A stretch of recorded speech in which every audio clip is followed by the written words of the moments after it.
नमस्कार साथियों, Pallavi coaching classes में आपका स्वागत है। हम पढ़ रहे थे परसेंट से संबंधित वे सभी प्रश्न जो पुरानी परीक्षाओं में पूछे गए हैं। उससे संबंधित अपनी वीडियो नंबर आज की 15 है, 14 पहले ही हो चुकी हैं। आप उनको जाकर देखिए और उसी श्रृंखला में देखिए। आज का पहला सवाल क्या है? ए और बी मासिक वेतन मिलाकर 40,000 रुपये है। ए और बी का मासिक वेतन मिलाकर कितना है? 40,000 रुपये है। ए अपने वेतन का 85% क्या कर देता है? खर्च करता है, और बी अपने वेतन का 95% खर्च करता है। इन दोनों ने क्या किया? अपने अपने वेतन का 85% खर्च कर दिया ए ने तो, और बी ने 95% खर्च करता है। यदि उनकी बचत बराबर है, क्या चीज़ बराबर दी गई है? बचत बराबर है, तो ए का वेतन पूछा गया है कि ए का वेतन कितना होगा। ये एसएससी सीजीएल में पूछा हुआ सवाल है। देखो इसको करते हैं, किस प्रकार से हल करेंगे। हमें दिया गया है ए प्लस बी का वेतन कितना दिया गया है? 40,000 रुपये इतना दिया गया है।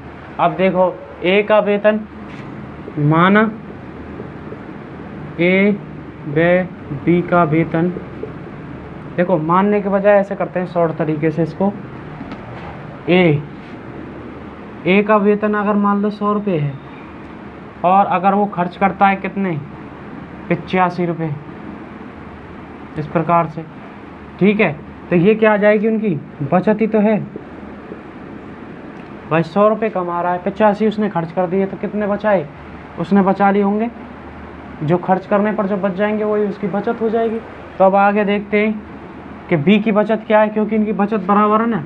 तो बी, अगर बी भी 100 रुपये कमाता है और उसमें से 95% खर्च कर देता है, यानी कि 95 रुपये खर्च कर दिए, तो कितने बचेंगे उसके पास? अब देखो इसको हल करते हैं। ए के पास कितना बचा? 15।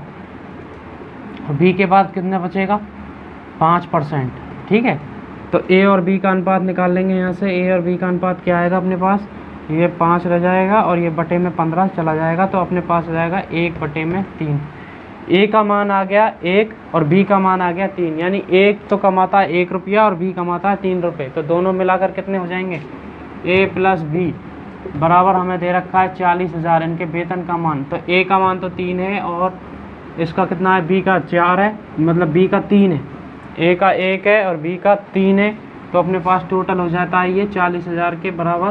तो 4 यूनिट बराबर किसके आ गई? 40,000 के। किसके? 4 के। तो एक आ जाएगी 10,000 रुपये के, क्योंकि हमें ए का ही पूछा है। तो 1 यूनिट का मान निकाल लिया है। 1 यूनिट का मान कितना आ गया? 10,000 रुपये। कितना है? 10,000। कौन से ऑप्शन में? ये रहा ए ऑप्शन में। A option is right option. दोबारा से देखो क्या किया है मैंने इस सवाल में। ए और बी का मासिक वेतन मिलाकर 40,000 रुपये है। ए अपने वेतन का 85% खर्च करता है, बी अपने वेतन का 95% खर्च करता है। तो ए का देखो, इन दोनों का वेतन तो हमें दे रखा है 40,000 रुपये मिलाकर। ठीक है, अब हमें बचत दी गई है कि दोनों की बचत बराबर है। किस प्रकार से? खर्चा करने के बाद 100। अगर मान लो ए का खर्चा 100%, मतलब ए की जो सैलरी है वो 100 है और उसका खर्चा 85% है। ठीक है, तो उसकी बचत कितनी आ गई? 15, है ना। और इसी प्रकार बी का अगर वेतन 100% है, उसमें से खर्चा उसने 95% कर दिया, तो कितने परसेंट बचत बचेगी? 5। लेकिन उन दोनों की जो ए की बचत है और बी की बचत है वो आपस में क्या है? बराबर है। तो ए बटे बी, इनका अनुपात क्या आ जाएगा अपने पास? 1/3 आ जाएगा। ठीक है, इस प्रकार से ए और बी का क्या है अपने पास? मान दे रखे हैं 40,000। 1 प्लस 3 ये बराबर नहीं है, ये यूनिट बराबर है। ठीक है, इस प्रकार से ए प्लस बी ये तो बराबर दे ही रखा है। खैर, ए प्लस बी का वेतन और जो ये 40,000 दे रखा है। ए का जो है 1 यूनिट निकल के आया है, बी का 3 यूनिट मान निकल के आया है, और ये बराबर किसके? लगभग 40,000 के। ठीक है, इस प्रकार से इसका ए का वेतन निकल जाएगा। ए का वेतन कितना आ गया अपने पास? 10,000 रुपये आंसर। अब बढ़ते हैं अपने नेक्स्ट सवाल की तरफ। अब बढ़ते हैं अपने दूसरे सवाल की तरफ। देखिए, एक व्यक्ति अपनी आय का 60% भाग विभिन्न मदों पर खर्च करता है। उसकी आय में 20% की वृद्धि हो जाती है, उसके व्यय में 10% की वृद्धि हो जाती है, उसकी बचत में प्रतिशत कमी ज्ञात करनी है। ये हमसे पूछा गया है एसएससी सीजीएल टायर फर्स्ट की परीक्षा में। देखो इस सवाल को कैसे हल करेंगे। सबसे पहले दोबारा से पढ़ते हैं इसको। आइए, एक व्यक्ति अपनी आय का 60% भाग विभिन्न मदों पर खर्च कर देता है। और बचत की बात चल रही है, देखो बचत में कमी आ रही है, तो सबसे पहले बचत निकाल लेते हैं। व्यक्ति की बचत निकल के आएगी इधर साइड में। अगर मान लो वो 100 रुपये कमा रहा है, ठीक है, कितने रुपए, 100 रुपये कमा रहा है, तो कितने % उसने खर्च कर दिए, 60 उसने खर्च कर दिए, ठीक है। परसेंट का मतलब 100 ही है, 100 मान लिया है तो उसको 60 मान लेंगे, तो कितना आ जाएगी बचत, कितनी आ गई इसकी, 40। शुरुआत में उसकी बचत कितनी आ गई, 40। अब क्या कह रहा है, यदि उसकी आय में वृद्धि हो जाती है, आय में वृद्धि कितने % की हो रही है, आय में वृद्धि हो रही है 20% की, यानी पहले आय उसकी 100 थी, तो अब कितनी हो जाएगी, अब हो जाएगी उसकी 100 + 20 यानी कि 120। अब उसकी आय हो गई 120, ठीक है। अब कह रहा है कि उसके व्यय में भी 10% की क्या हो जाती है, वृद्धि, यानी कि 120 रुपये अब वो कमा रहा है, उसकी आय हो चुकी है, और 60% तो पहले थी, ठीक है, 60% क्या थी पहले, इसकी खर्चा, और उसमें भी किसने की वृद्धि हो गई है अब 10% की, यानी कि 70 हो गई है। तो हमें इसका 70% निकाल लेना चाहिए पहले। इसका 70% निकालेंगे, 2 0 से 2 0 कट जाएंगी, तो अपने पास क्या आएगा इसके, देखो 12 सत्ते 84, ये क्या आ गया इसका खर्चा बाद वाला। आय में वृद्धि हुई 20%, खर्चे में वृद्धि हुई 10%, यानी कि 70% निकाल लिया 84। अब ये 70% क्यों किया, 60 में 10% की और वृद्धि होगी, यानी कि 60 से क्या हो गया 70, तो 120 का हमें क्या निकालना पड़ेगा 70%, कितना आ गया 84। अब बचत कितनी आएगी, अब इसकी बचत आ रही है, देखो अब इसकी बचत आ जाएगी 120 में से अगर मैं 84 घटा देता हूँ तो मेरे पास आ जाता है 36, कितना आ जाएगा 36, ठीक है। पहले की बचत क्या थी इसकी 40 रुपये, अब कितनी है 36 रुपये, तो कितने की कमी हुई 4 की कमी हुई, किस पर 40 पर, मेरा ना 40 पहले 40 थी, गुणा में 100, ये क्या हो गई बचत में प्रतिशत कमी जो हमें निकालनी थी। कितनी कमी हुई है 4 की, किस पर हुई है 40 पर, गुणा 100, इसको काटो 4 दाएँ के 40 और ये 10 से कट जाएगा 10 बार, तो कितना आ जाएगा 10% कमी, 10% की क्या हो जाएगी यहाँ पर कमी हो जाएगी। तो कौन से ऑप्शन में, ए ऑप्शन में। दोबारा से देखो क्या किया मैंने, एक व्यक्ति अपनी आय का 60% खर्च कर रहा है, आय उसकी मान ली 100 है, खर्चा कितना उसका 60, बचेगा कितना 40, ये क्या हो गई उसकी बचत, शुरुआत की बचत। अब दूसरे उसमें क्या हो रहा है कि आय में, उसकी आय में 20% की वृद्धि हो रही है, आय में क्या हो गई 20% की वृद्धि, तो 100 + 20 कितना हो जाएगा 120। अब खर्चा कितना, क्या देखो व्यय, यानी कि खर्चे में 10% की वृद्धि हो रही है, पहले 60 था खर्चा, अब कितना हो गया 70, तो 120 का हमें क्या निकालना पड़ेगा 70%, यानी कि 84 रुपया वो खर्च कर रहा है, ठीक है, 84 रुपये खर्च कर रहा है, तो 120 में से हमने 84 घटा दिए, कितने आ जाएंगे 36। 40 पहले बचत थी, अब कितनी है 36, ठीक है। तो कितनी कमी हुई 4 की कमी किस पर हुई 40 पर, तो 40 का उसमें भाग लगा के परसेंट निकाल लेंगे, कितनी आ जाएगी 10% कमी। अब बढ़ते हैं अपने अगले सवाल की तरफ। अब चलते अपने तीसरे सवाल की तरफ। एक व्यक्ति अपनी आय का 15% खर्च कर देता है, यदि उसका खर्चा 75 रुपये है तो उसकी आय रुपये में ज्ञात करो। देखो इसको कैसे करेंगे, ये SSC CGL में पूछा हुआ एक सवाल है। देखो अपनी आय का 15% उसने खर्च कर दिया, 15% खर्चा किसके बराबर दिया गया है 75 के बराबर।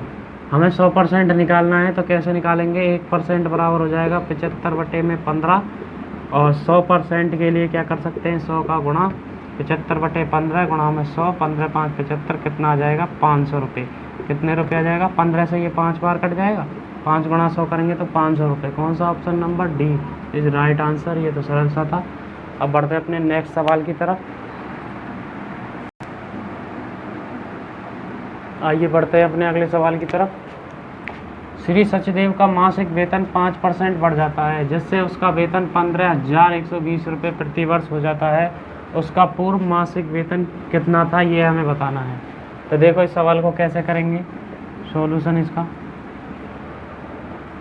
सचदेव का मासिक वेतन 5% बढ़ जाता है, इसका मतलब ये है, देखो हमें दिया गया है उसका प्रति वर्ष का, तो माना सचदेव का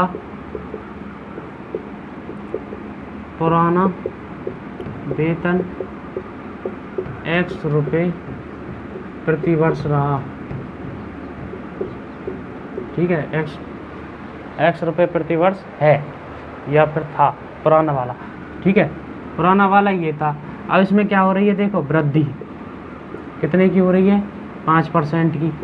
5% वृद्धि हो रही है, तो हमें अब निकालना पड़ेगा क्या, x का मान। देखो सबसे पहले यहाँ पर हमें दिया गया है कि जो नया वेतन है, नया वेतन कितना दिया गया है, वार्षिक में 1520 रुपये प्रति वर्ष, ये हमें दिया गया है। ठीक है, तो अब इसको करेंगे कैसे, देखो x में क्या हो रही है, वृद्धि तो हो रही है। इस वेतन में हमारे पास क्या हो रही है, 5% की वृद्धि, यानी इसको हम लिख सकते हैं 105 बटे में 100 बराबर कितना आ रहा है, 15,000। इसका मान ये आ जाएगा। x में हमने 5% की क्या करती, वृद्धि कर दी, जिससे हमारा वेतन अब क्या हो गया है, 15,120 है। हमें x का मान ज्ञात करना है। यहाँ से देखो x बराबर आएगा अपने पास 15,120 और गुणा में देखो ये 100 ऊपर चला जाएगा और बटे में आ जाएगा 105।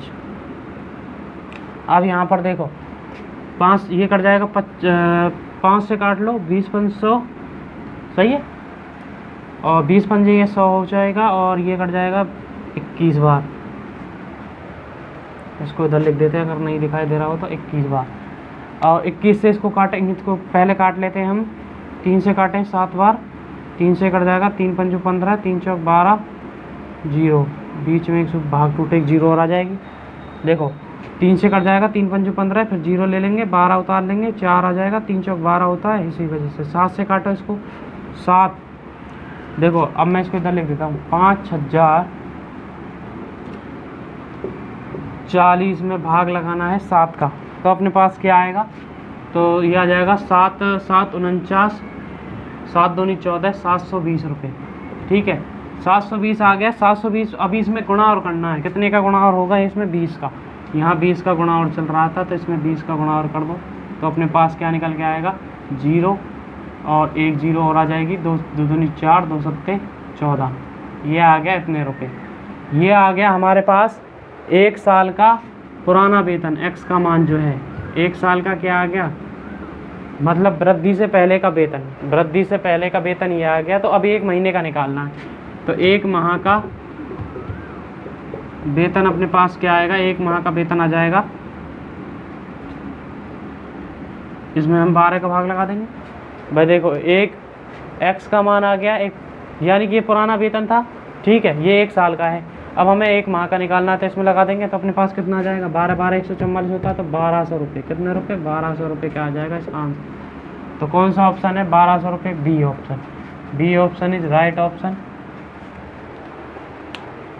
आशा करता हूँ आपको ये सवाल समझ में आ रहे होंगे। अगर आपको ये सवाल समझ में आ रहे हैं तो अपने दोस्तों के साथ हमारी वीडियो को ज़्यादा से ज़्यादा शेयर करें और हमारी वीडियो को लाइक भी कर दें साथ के साथ, और हमारे चैनल को सब्सक्राइब करें। धन्यवाद।